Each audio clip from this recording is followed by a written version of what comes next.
İyunun 30-unda Neftçala rayon mərkəzi kitabxanasında qələm sahibləri, rayon ziyalıları və oxucuların iştirakı ilə yazıcı, publisist Əlifzət Poladın yeni çapdan çıxmış Ölümə Hazırlıq adlı kitabının təqdimat mərasimi keçirilib. Əvvəlcə torpaqlarımızın bütövlüyü uğrunda canından keçən şəhidlərimizin xatirəsi bir dəqiqəlik sükutla yad olunub. Bizim bir çox işlərimiz özümüzdən asılı olmayaraq baş verir. Bir çox addımlarımız özümüzdən asılı olmayaraq atılır. Mənim bütün kitablarım, o cümlədən bu axırıncı Ölmə Hazırlıq kitabım özümdən asılı olmayaraq elə bil məcburən yazılıb. Bunu yazmaq istəməmişəm.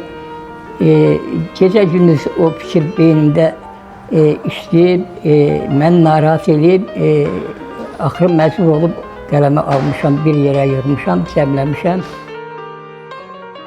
Tədbirin aparıcısı Nəzakət Məmmədova Əlifzət Poladın həyatının 82 ilini arxada qoyduğu ömür salnamasında bəhrəli fəaliyyətindən, narahat hiss və duyğularının əks olunduğu yaradıcılığından danışıb. Müəllifin yeni kitabı haqqında məlumat verərək xatirələr, məktublar, qeydlər və məqalələrin əks olunduğu nəşrdən bəzi önəmli parçaları iştirakçıların nəzərinə çatdırıb. Qeyd olunub ki, təqdim olunan kitabda vətən sevgisi ilə əbədiləşən qəhrəman şəhidlərimiz, süngü ilə tarix yazan igid, qazi və veteranlarımız haqqında müfəssəl məlumatlarda öz əksini tapmışdır.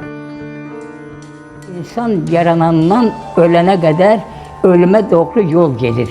Bir dəqiqədə dayanmadan. Bu əbədi qanundur, bizdən asılı olmayaraq. Amma insan o yolda gərək elə addımlaya ki, axırda peşman olmaya.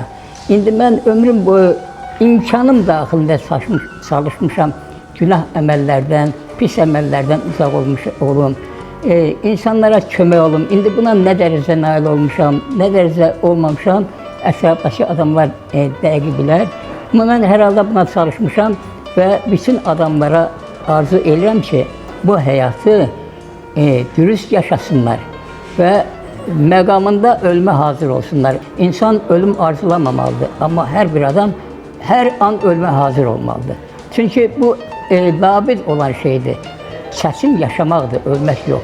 Kitabın mahiyyəti dostlarım, tanışlarım, ümumiyyətlə gördüyüm nəcib insanların xeyirxah əməlləri haqqında, mənim təmasda olduğum insanlar haqqında, hörmətim olan insanlar haqqında, o insanların mənim haqqında fikirləridir, təsiratlarıdır. Bir yerə yığmışam, bu kitab hasilə gəlib. Elə bilirəm ki, oxuyanlar üçün bu maraqlı olacaq. Neftçala rayon İcra Hakimiyyəti başçısı aparatının ictimai, siyasi və humanitar məsələlər şöbəsinin baş məsləhətçisi Gövhər Məmmədova yazıcıya Neftçala rayon İcra Hakimiyyətinin başçısı Mirhəsən Seyidovun təbrikini çatdıraraq yeni işıq üzü görmüş kitabı münasibətlə təbrik edib. Gövhər xanım həm də Əlifzət Polad haqqında ürək sözlərinə Yaşamaq istəyirəm adlı şeiri ilə ruh qataraq müəllifi, yaxınlarını və doğmalarını daha da duyğulandırıb. Çıxışçılar Şirvan Səlyan Regional Mədəniyyət Dairəsi Neftçala rayon mərkəzləşdirilmiş kitabxana sisteminin direktor müavini Gülxanım Abdulhüseynova, tarixçi araşdırmacı Firdovsi Tağıyev, yazıcı Böyükağa Məmmədov, şairə Gülqədəm Mirzəzadə, şair Fərhad Əzizbəyli, publisist Ələkbər Zahidov, şair Məmməd Məmmədov, həkim Qurbanxan Pirəliyev, jurnalist Müslüm İsmiyev, tarixçi Tarverdi Hüseynov, uzun illər mədəniyyət sahəsində rəhbər vəzifələrdə çalışmış Cahangir Abdullayev, iqtisadçı Fikrət Əliyev və ustad xanəndə Hacı Baba Hüseynovun yetirməsi Rövşən Bəşirov Əlifzət Polad haqqında səmimi fikirlərini söyləyiblər. Tədbirdə yazıçının qızları Arzu xanım və Natəvan xanım çıxışlarında atalarının böyük zəhmət hesabına, gözünün nuru, qəlbinin süzgəcindən keçən hisslərlə ərsəyə gətirdiyi kitabı haqqında kövrək duyğularını paylaşıblar. Əlifzət Polada göstərilən diqqət və rəğbətə görə iştirakçılara və kitabxana əməkdaşlarına dərin minnətdarlıqlarını bildiriblər. Sonda müəllif səmimi ortam əsasında keçən tədbirə görə bütün iştirakçılara, eyni zamanda təşkilatçılığa görə kitabxana əməkdaşlarına dərin təşəkkürünü bildirib.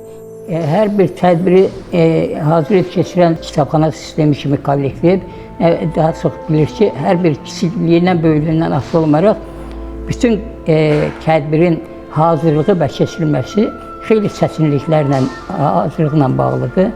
Allah Bu işə kömək eləyənlərin hamısından razı olsun.